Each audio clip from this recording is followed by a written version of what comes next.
E aí, galerinha, tudo bem? Beleza? Tranquilidade? Estamos aí, então, com a aula 12, onde nós já tratamos em sala de aula o tema condomínio. Condomínio que eu deveria já ter entregue esse material por vídeo para vocês na semana passada, mas com essa correria de N2 eu não consegui entregar e aí estou entregando hoje. Tá? Qual é o objetivo do nosso vídeo, mais uma vez falando sobre esse assunto?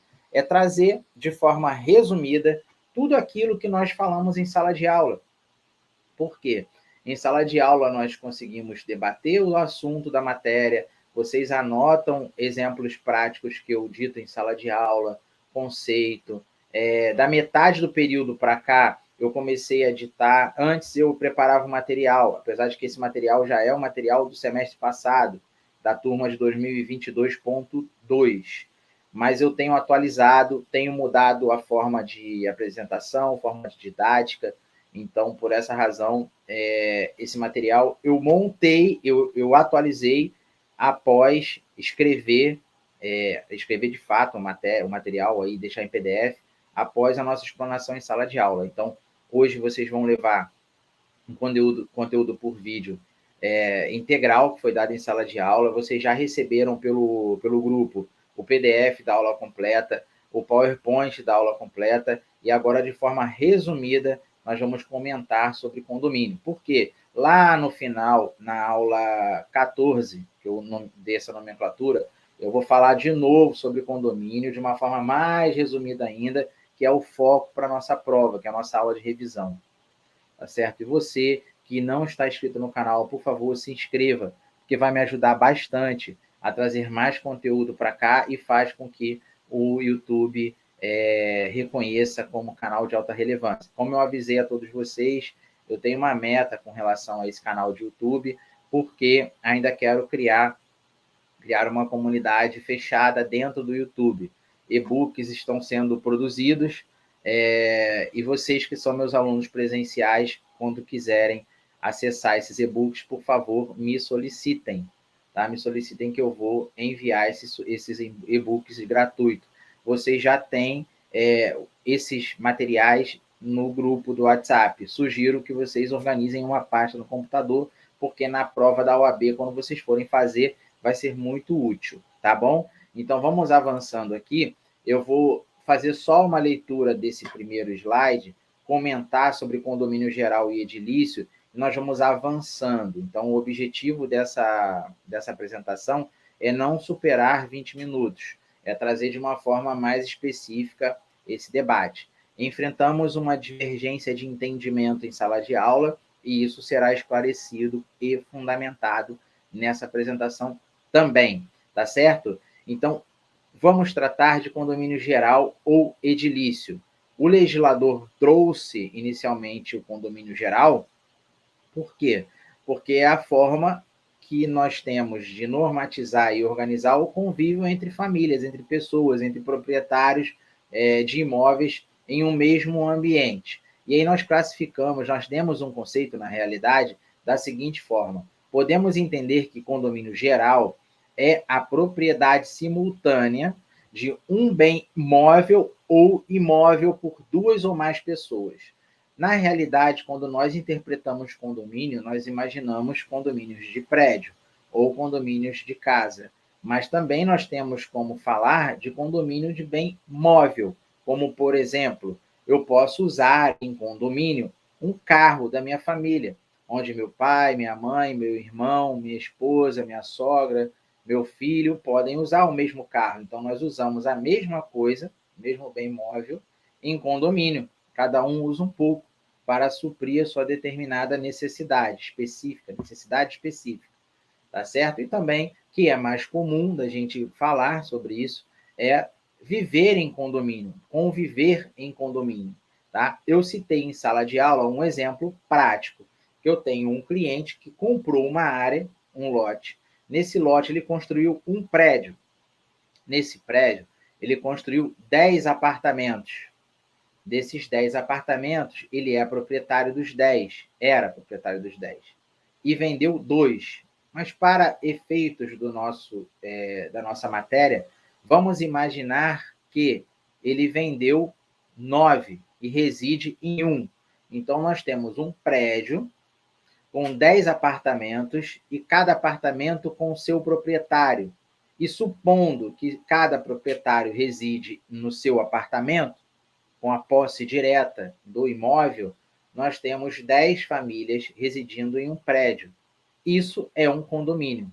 Inicialmente, falamos que é um condomínio geral. E aí eu vou ler o segundo parágrafo. Os proprietários que possuem os mesmos interesses se unem. Tá? Então, essas 10 famílias se unem. Após a união, ou uma reunião, passam a ter direitos e deveres decorrentes da propriedade exclusiva de cada um, que cada um possui. Apartamentos, lojas. Por que se determina isso? Porque essas pessoas se reúnem. Porque para acessar a sua unidade residencial, eles precisam passar por uma área comum. E essa área vai ser usada em condomínio. As pessoas vão passar, vão usufruir. Imaginemos aí um condomínio com piscina, um condomínio com estacionamento, uma área condominial com quadra esportiva, onde os condôminos podem usar, podem usufruir, podem acessar, subir escada, acessar elevador. Então, são áreas comuns de acesso. Lógico que nós estamos nos aproximando aí do direito de vizinhança, que é o nosso próximo tema, é a nossa próxima aula, que nós vamos focar na parte do direito de construir para que não afete a outrem, tá certo? Isso aí já vai ser um próximo assunto.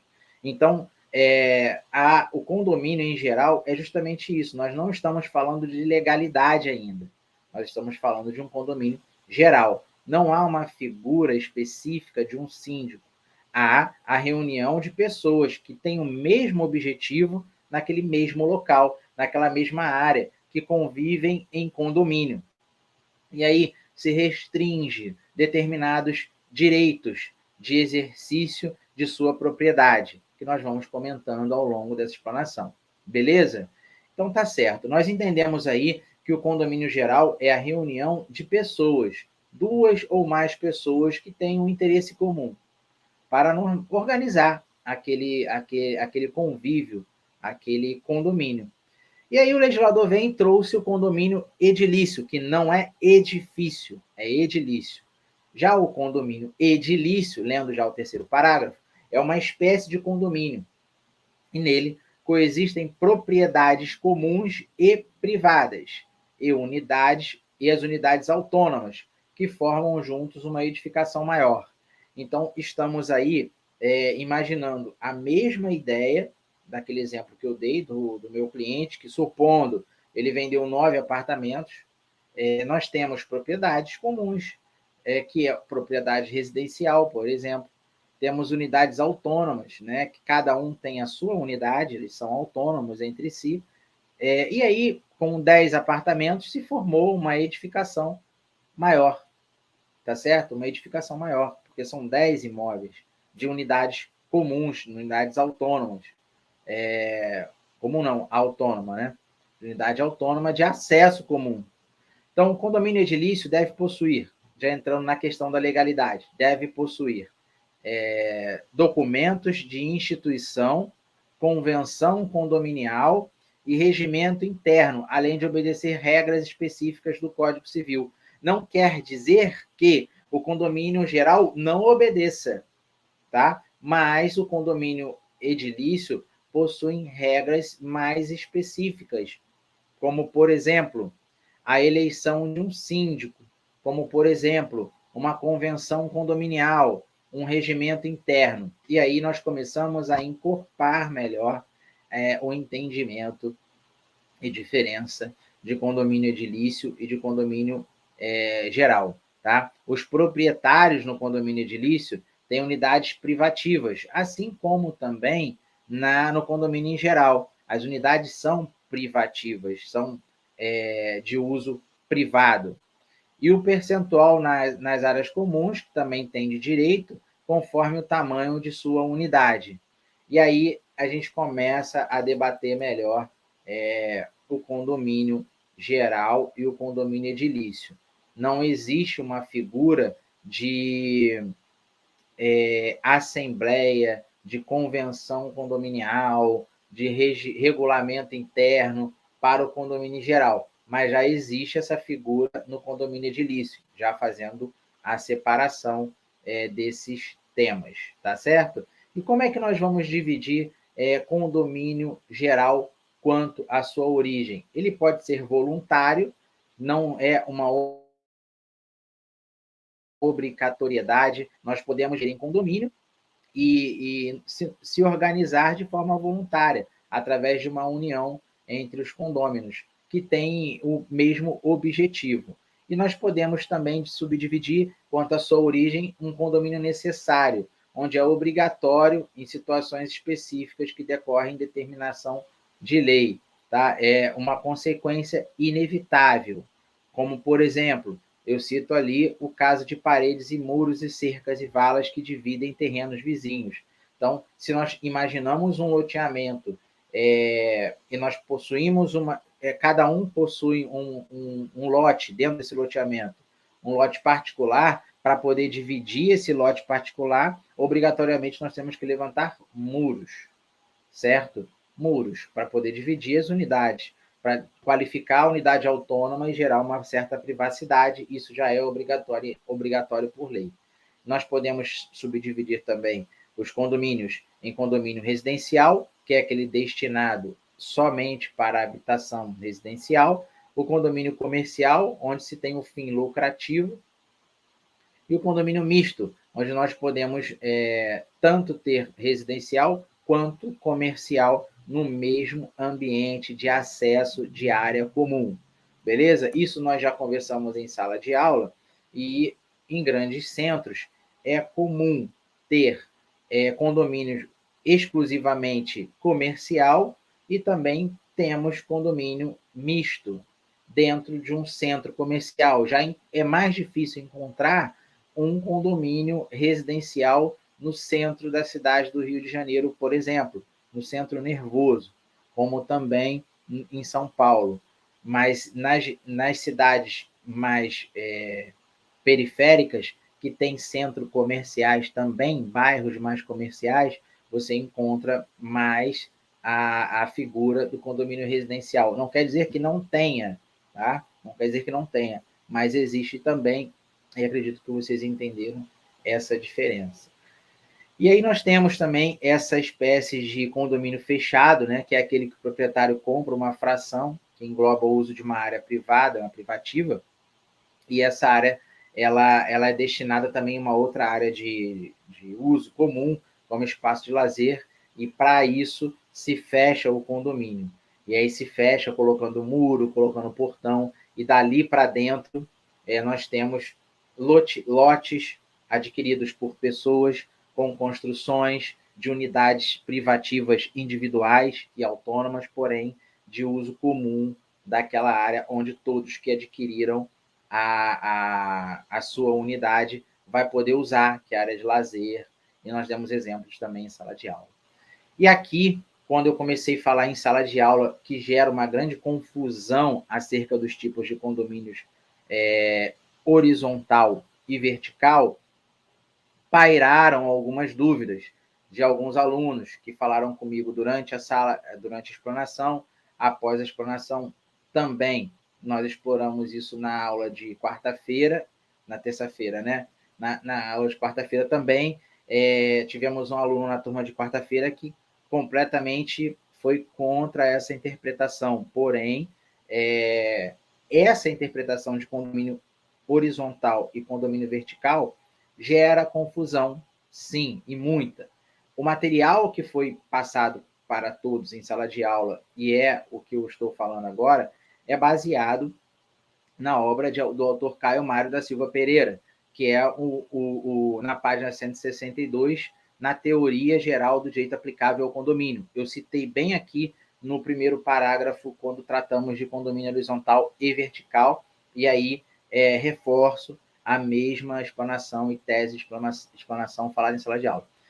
A grande confusão acerca dos tipos de condomínio reside na diferenciação entre condomínio horizontal e vertical. Cito a obra do Teoria Geral do Direito Aplicável ao Condomínio, que é o autor Caio Mário da Silva Pereira, no ano de 2009, página 162. como referência para a criação deste material. Essa caracterização se relaciona ao plano de separação da construção. De forma diferente. Então, na minha prova, caso caia essa questão, a resposta tem que se basear conforme Caio Mário da Silva Pereira. Em algum concurso público que os senhores ou as senhoras forem fazer, tem que se avaliar a referência bibliográfica, quem faz parte da banca, qual é o entendimento da banca.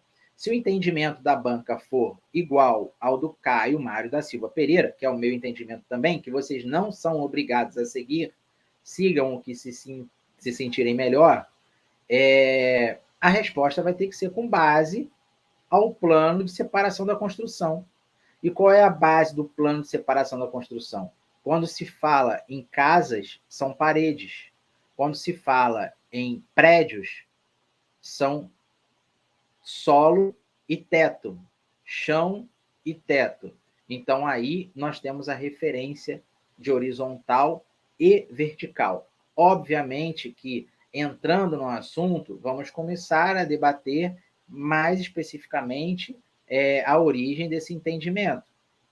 Então, com base no nosso material, à luz do entendimento do Caio Mário da Silva Pereira, que é um doutrinador respeitado na nossa carreira, né, no direito, que tem várias obras aí já de muitos anos, ele vai pela teoria da separação, que se relaciona ao plano de separação da construção. Então, ao contrário do que se pensa, o condomínio vertical não são os prédios distribuídos em andares, construídos uns sobre os outros, com salas comerciais ou apartamentos residenciais.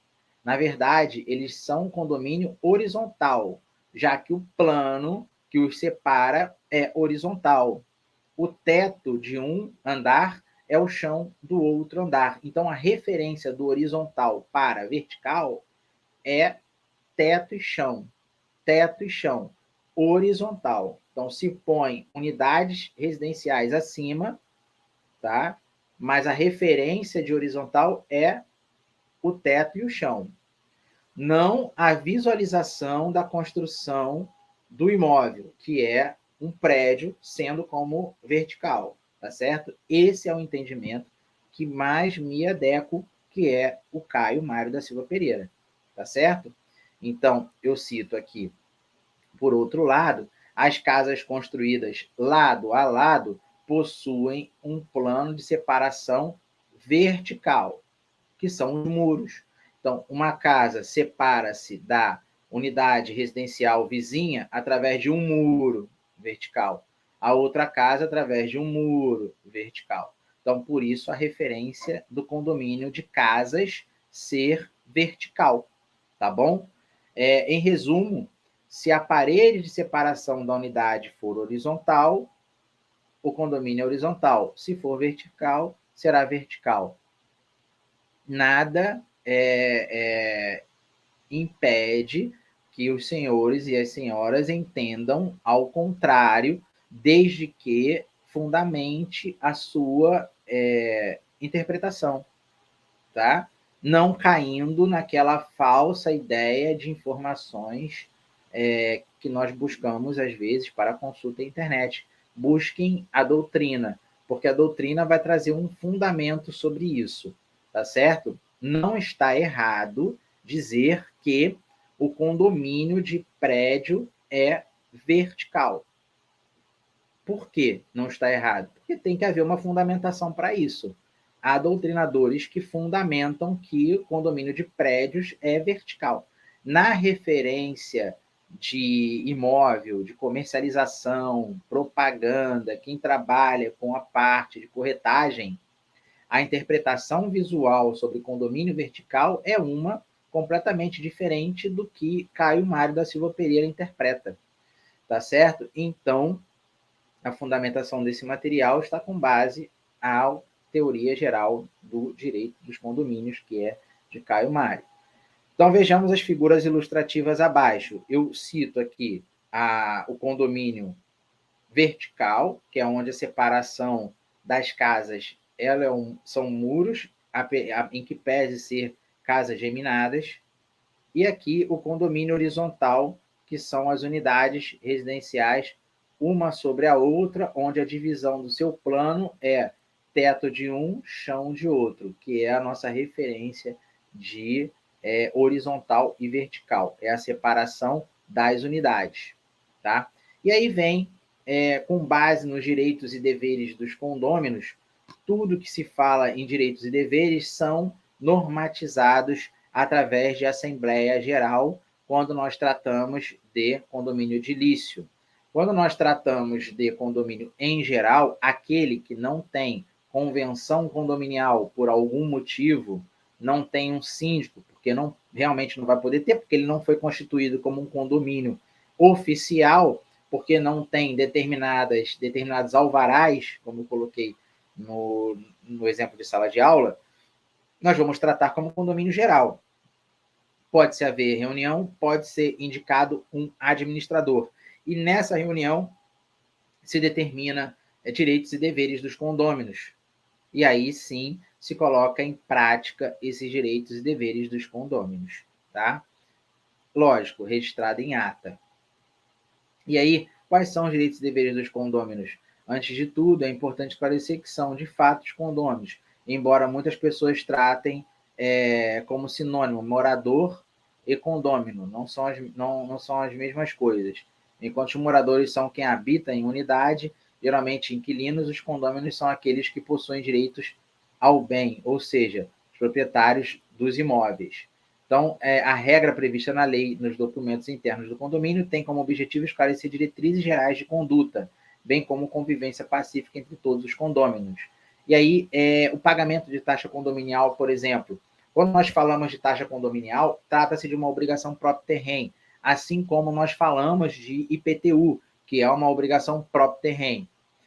Salvo melhor juízo e previsão contratual entre as partes, essa obrigação que acompanha o bem, que deveria ser exclusiva do proprietário, que são obrigações de proprietário, passa para o inquilino, no caso de locação, através de contrato, que é um contrato de locação onde onde se traduz a vontade entre as partes. Então, em que pese essa questão de interpretação de morador ou condômino ter um sentido diferenciado, na prática, quem vai usufruir mais do imóvel é o possuidor direto, que pode ser o locatário, não o proprietário. E aí ele pode receber uma procuração para se manifestar, trocar ideias, dar opinião em nome do proprietário. Então, essas informações teóricas podem mudar desde que haja alguma estratégia para o locatário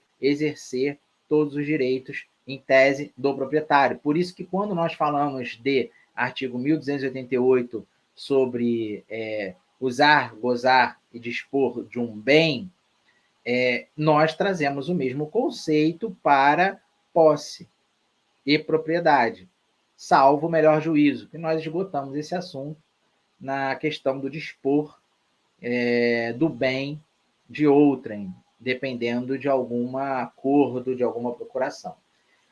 Tá? Na nossa prova não vai ter debate muito focado nisso, não. E aí nós vamos conversar na aula de revisão.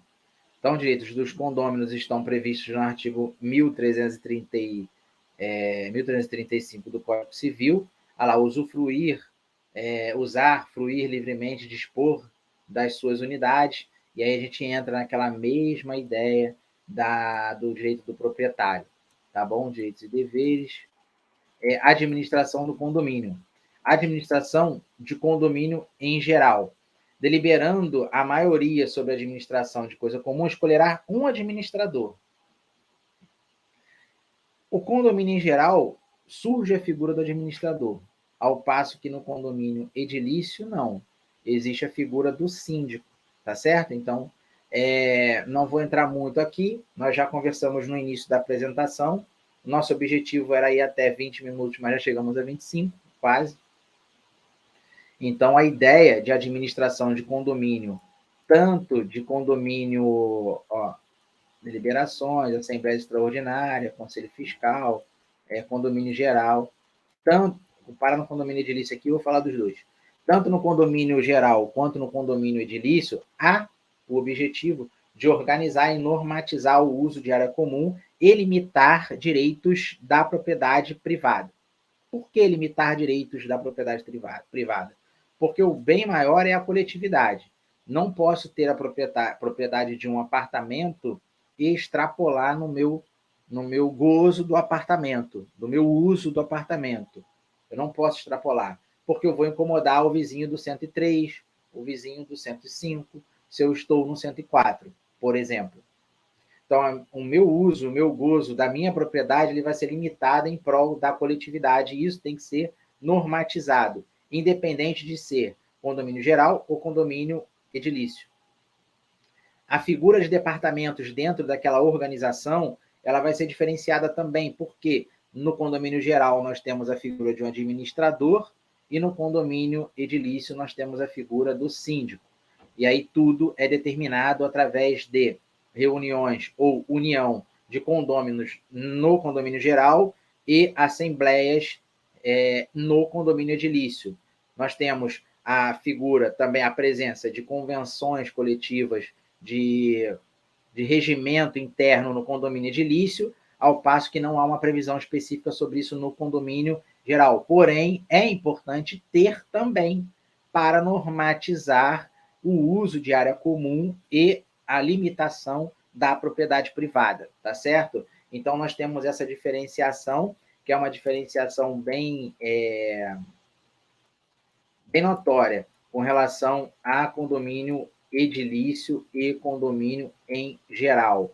E aí, a forma de extinção de condomínio, ela vai depender conforme se geral ou edilício, por convenção, por acordo, ou judicialmente, ou extrajudicialmente, dependendo das contas ou dependendo do objetivo de cada condômino, tá? Então, o objetivo do nosso encontro aqui foi esse, trazer para vocês o exemplo prático sobre condomínio geral e edilício, a diferenciação entre os dois tipos de condomínio, considerando que o condomínio edilício é uma espécie de condomínio em geral, certo? Nós entendemos isso.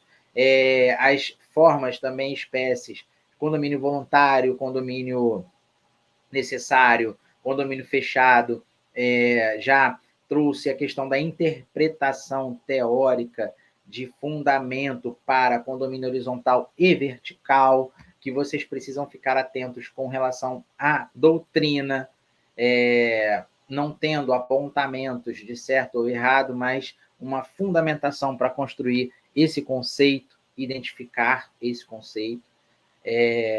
Falamos também sobre a questão de direitos e deveres dos condôminos, explicando tudo isso de uma forma mais resumida. Tá certo? Então, encerramos aqui essa aula 12 para avançarmos à aula de direitos de vizinhança, onde iremos focar mais na parte de direito de construção. Por que direito de construção? Porque para construir nós devemos respeitar determinadas normas, e essas normas são normas municipais, estaduais e federais, Código Civil, por exemplo, e não afetar a coletividade ou não afetar o vizinho. Tá certo? Então, obrigado aí pela atenção de todos. Ficamos por aqui na parte de condomínios e nos encontraremos na parte de vizinhança. Até já.